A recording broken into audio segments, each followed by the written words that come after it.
my name is Carolyn, and I'm a front-end developer. You will hear this throughout the talk. It has a very front-end heavy sway, but hopefully still useful if you're not. I'm based here in Germany. As Shep mentioned, I'm kind of bouncing between two regions, so partially in Berlin and partially around here. I'm currently in Essen, but want to move to Düsseldorf, so figuring it out. I don't know.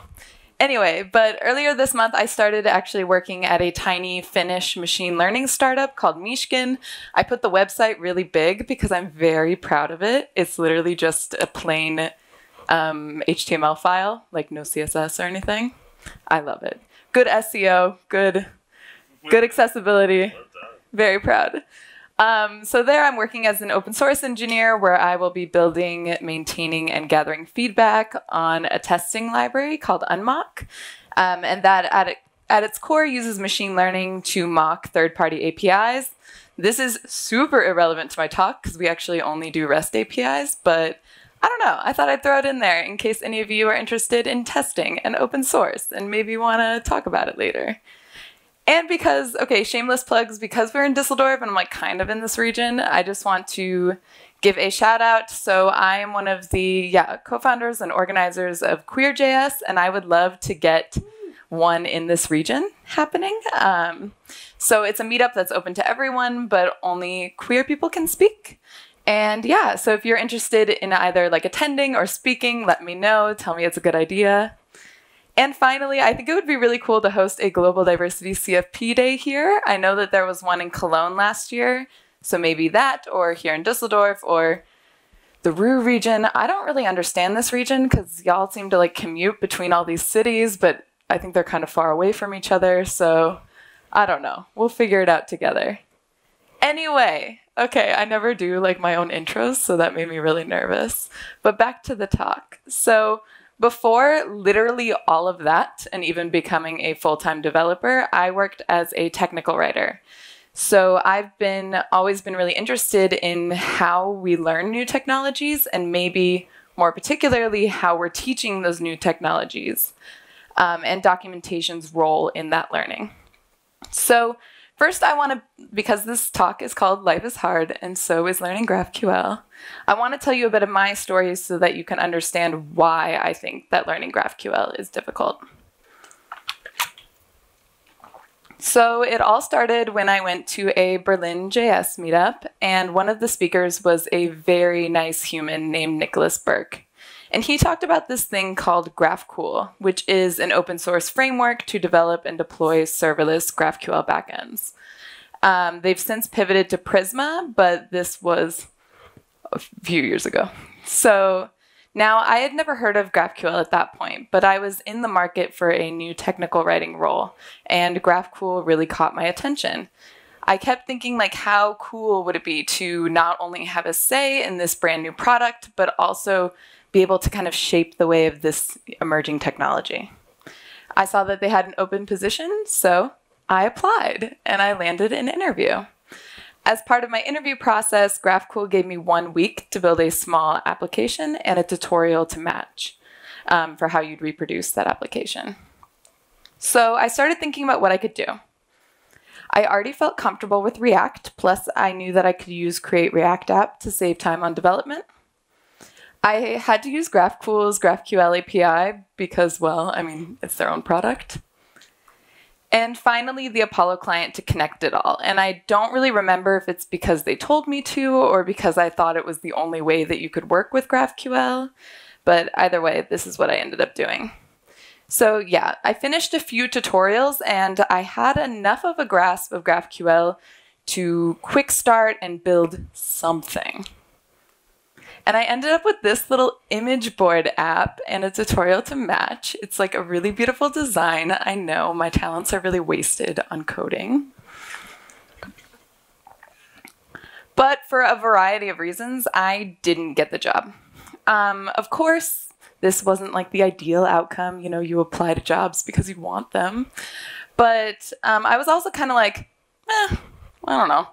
I was pretty convinced that GraphQL was a phase and it would soon fade away like all of the other trends you see popping up on Twitter. Shortly after, I started a new job at a different startup in Berlin that was building a content management system. When we discussed our primary topics that our content would cover through the next year, 3 topics came up: static site generators, structured content, and GraphQL.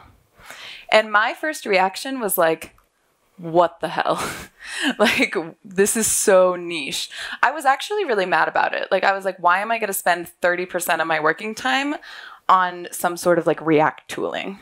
Because that was honestly my perception of what GraphQL was. But as I started researching again, I realized that my understanding of GraphQL was so shallow. Like, yes, I had built a web app, and yes, I had quote unquote made it GraphQL. But I couldn't really explain any of the core concepts or even really what it was. Like I mentioned, I honestly thought it was some sort of random tooling like Chalk or React Router. So I dove back into learning. But it was difficult to know where to go because I couldn't take the same approach that I did with learning JavaScript because there's no vanilla, quote unquote, GraphQL. It's a spec, so there's not just one implementation of it. So I ended up asking around to some developers I knew who had been experimenting with it, what's the best way to learn GraphQL? And I basically received 2 types of responses. Okay, so the first was to go to GraphiQL, which is an in-browser IDE for GraphQL, and quote-unquote try it out. But like, how do you do this? Or like, what data do you use? It was all a huge mystery to me. Or the second option was that I could work my way through the official GraphQL documentation. And naturally, as a technical writer, this was the option that I chose. And I ended up on this page. And my own story aside, this page, the homepage of the docs, already causes like so much confusion for newcomers. Even just look at the name GraphQL, for example. When I first heard about GraphQL, I figured it was like D3 or some other programming language that makes charts. Spoiler alert, it's not. But it's not that ridiculous of a conclusion to draw if those are the only graphs that you know. And the QL also gets many people. It stands for query language, and people tend to associate that with databases because, again, that's what they know. Okay, back to the main page of the docs. Another primary point of confusion comes from this first sentence: a query language for your API. This is confusing and I would argue slightly misleading because 1, it's not actually a language in the same way that we tend to think about programming languages. It's a specification. 2, you can also actually query anything with it. JSON files, CSS, etc. It's not just for APIs, even if that's marketed as the primary use case. And okay, last thing for now about the docs. But the GraphQL docs also have this learn page with an introduction and this giant sidebar of GraphQL concepts that you will be guided through if you just read the docs and keep clicking next. Many people, myself included, take a lot of time to go through this because they think, well, it's here, part of the official documentation, so these must be really important concepts to know. But it's not, really. The thing is, having a list like this is nice if you're stuck on a particular concept because then you can find it. But you don't need to learn everything on this sidebar and even below to become proficient at GraphQL, or at least use it in a meaningful way. So yeah, I don't know. I don't think it makes sense, but all rants aside, this issue is far bigger than the official documentation. No matter what resource I went to when I was learning GraphQL, there were a number of blockers that I just kept running into, like unexplained jargon, or that it took me an unreasonably long time to realize that you can't use single quotes in GraphiQL. And it's important to note that all of these are preventable just by adding a bit more care and consideration into the documentation that we're creating. And right now you might be thinking like, why should I care about this? And why am I going to spend 30 minutes of this conference talking about GraphQL documentation? And you're not wrong. But the reality is that this is important because, as I realized early on in my story, GraphQL is more than just this random trend. It's becoming more and more intertwined with, the front-end community, even the back-end community, all of the communities. And perhaps more importantly, the GraphQL ecosystem has evolved, is at a pivotal point, and it is stable and solidified enough to be used in production and to be used by developers across a variety of skill thresholds. Whether it's the latest GraphQL tooling or an open source project that utilizes the GraphQL API, much of the documentation available doesn't allow for people just joining the industry or even just new to GraphQL to be able to understand. Up until recently, GraphQL was seen as a more advanced concept. However, now it's being treated as a normal API. So anyone who encounters it needs to be able to understand it. So I'm really trying to make it so you don't hear every time I drink water, but that might just be the reality we live in for this talk. Okay, so an excellent example of what I just mentioned is Gatsby, which is a React-powered static site generator using GraphQL to pull its data. At the beginning of 2018, someone from their team mentioned that many of the issues that were being filed on GitHub were about GraphQL. People thought there was something wrong with Gatsby, but really they just didn't understand how GraphQL works. Their team has since implemented, steps for learning GraphQL in their introductions, but again, a while back. Another point is that GraphQL is evolved enough that for the most part, the information is out there. It's just a matter of finding it because it's all so scattered throughout our communities or maybe our own programming languages.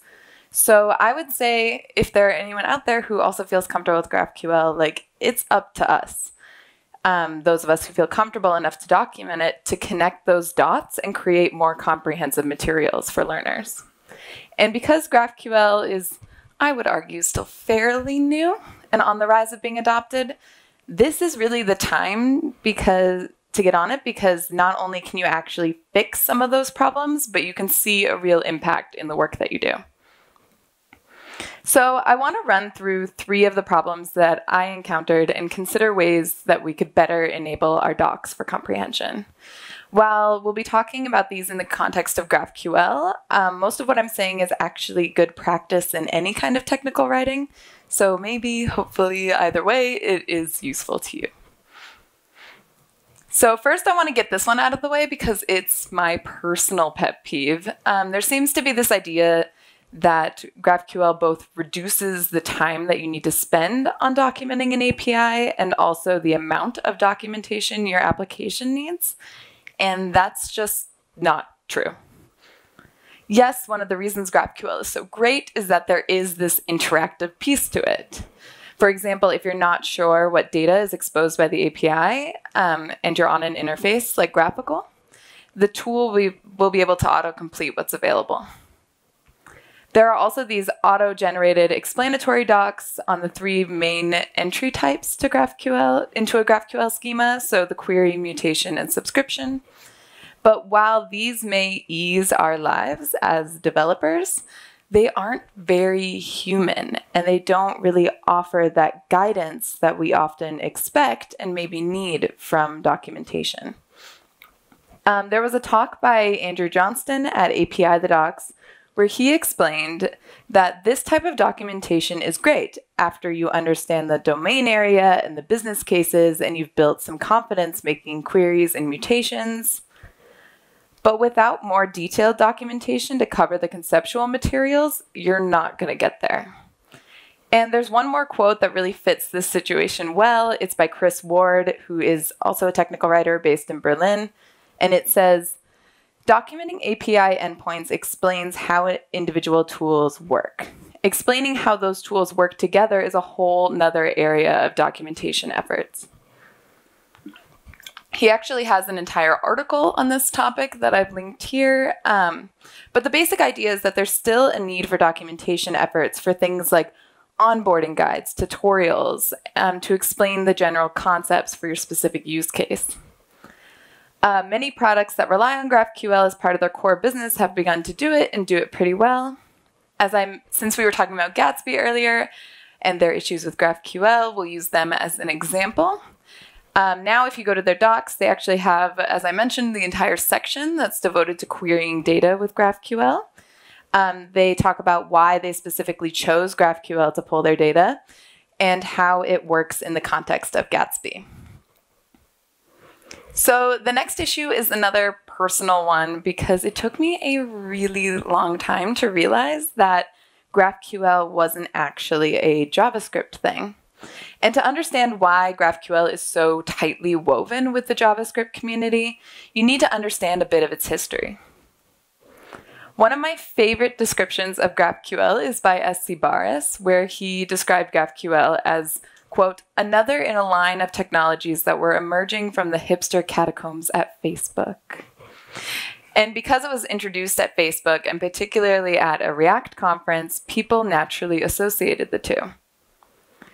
As JavaScript developers, or at least people, who are interested enough in JavaScript to build things on the web, this actually works to our advantage. This is pretty great. By far, the JavaScript community has produced the most content and tutorials and how-tos around GraphQL. I mean, like I said, no complaints from me. It works well. But that being said, it's really important to realize and recognize that GraphQL is framework agnostic, and you can implement a GraphQL API using a bunch of different programming languages. This is not even close to the full list. And we need to give more visibility to this fact, especially when we're creating introduction and onboarding materials to GraphQL. For example, I really do like that in the Learn tab of the GraphQL docs, it points you right away to a page with a list of the available libraries that you can implement GraphQL in. And the page itself provides a really thorough list of server libraries, tools, and services to help get you going in different programming languages. So the last major problem that I want to address is that the GraphQL community throws around a lot of assumed knowledge and maybe really specific terminology or acronyms especially.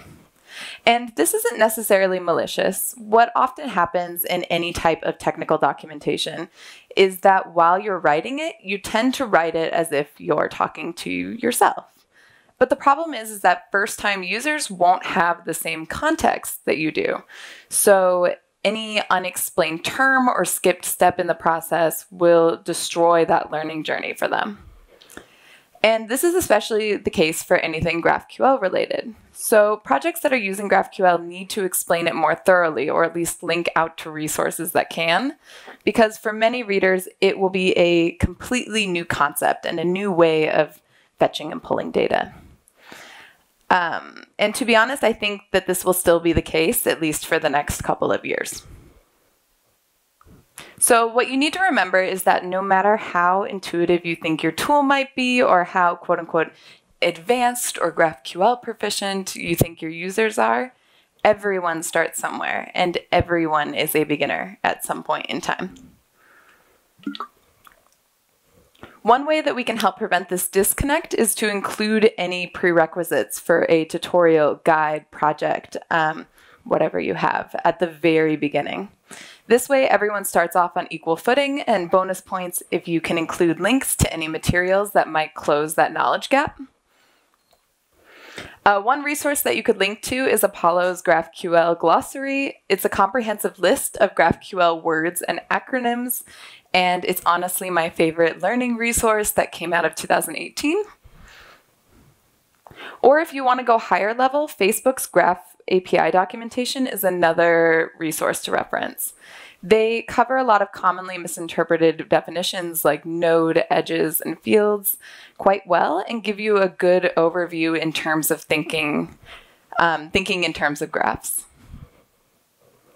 So in addition to these more like fundamental issues that I found with the documentation, I want to give some quick tips to add about anyone documenting GraphQL related projects.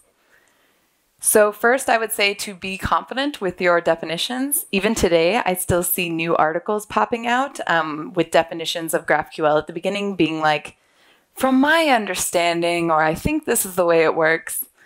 And this brings no value because it shatters your own credibility and also just confuses newcomers. The information is out there and available. You just need to use it. I would also argue that there's a time and place for analogies. I've seen GraphQL be compared to everything from Thanksgiving dinner to your mom to noise-canceling headphones and like many, many more. And like much of these issues, it doesn't come from a bad place. People want to take this unfamiliar concept and make it something that is very familiar to you. But I would say a good rule is to leave out any analogies or metaphors in your documentation. Speaking from experience, they're extremely difficult to localize and upkeep, and most of the time they like stop making sense like a paragraph in, so I would just avoid it completely. The only exception I've seen is Twitter because it's usually a pretty superficial comparison and it's usually more for entertainment than for education. One example is Sarah Vieira's hamburger comparison. I actually used this when I was explaining to my family why I get to travel and talk about some niche thing on the internet, according to them. And when you introduce a new tool or service, be sure to say what it is, or at least provide a link to their docs, and also mention why you chose it. Try to answer the questions, what problem will this tool be solving, and why do we need it? And finally, be transparent. So when you know there's a specific use case that your product or tool doesn't work for, say something. You will save people a lot of headaches in the long run, and I really promise you that it will not destroy your business. Okay, so unfortunately this talk isn't long enough to go into detail about documenting the intricacies of GraphQL concepts or how to better explain the core functionality, though I'm happy to talk about that later if you would like. But if you are new to GraphQL, I do want to leave you with a few free resources that are available to you. I'll add a disclaimer here that most of these are from 2018. There might be some updated resources, but I still solidly believe in these ones. So to start, there's howtographql.com, which offers a pretty solid overview, plus it walks you through a bunch of implementations in many different programming languages. The only prior knowledge necessary is a rough understanding of what an API is and an understanding of how client-server communication generally works. How to GraphQL as it is today is pretty back-end heavy. There's literally, at least last time I checked, there was only one front-end tutorial. So if you're a front-end developer, I'd recommend starting here with the basics and then moving to Peggy Razis's A Front-End Developer's Guide to GraphQL. She did this talk at FluentConf last year, but it's hidden behind the Safari paywall. Fortunately, though, Peggy created a GitHub repo with her slides and a bunch of resources for beginners that she mentioned in her talk, and I've linked to it here. She also wrote an article with the same title for CSS tricks. Because she works at Apollo, she uses things like the Apollo server and Apollo client in her examples, but don't let that intimidate you because the concepts are still there. Plus, she provides example apps in different frameworks and libraries like React, Angular, and Vue so that you can reference and compare each of them. If you are the type that does like to immediately jump in and try it out, I would recommend experimenting with GitHub's GraphQL API. It's data that if you're already using GitHub regularly, you're probably familiar with. So it might be a bit easier to comprehend how to fetch data and how that data is being structured. The community resources on the official GraphQL docs has a variety of resources from like newsletters to podcasts that you can also check out. It's not an exhaustive or particularly like diverse list, but it's a way to get going for sure. And finally, I always say like shameless self-promotion, but it's almost like shameful self-promotion because I never get to work on it. But Sarah Vera, who I mentioned earlier, who's also a developer based in Germany, and I had this idea of building a website that incorporates this idea of use cases and learning journeys into this kind of like choose your own adventure format. Yeah, so admittedly, it's still super messy. As you may have seen, there's a lot of to-dos in it. You can file it under like things I'd really love to spend more time on, but life gets in the way of side projects.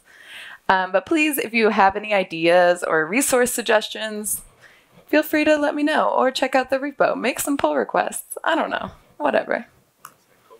Yeah, it's Hacktoberfest. You can hack with me. It'll be so fun.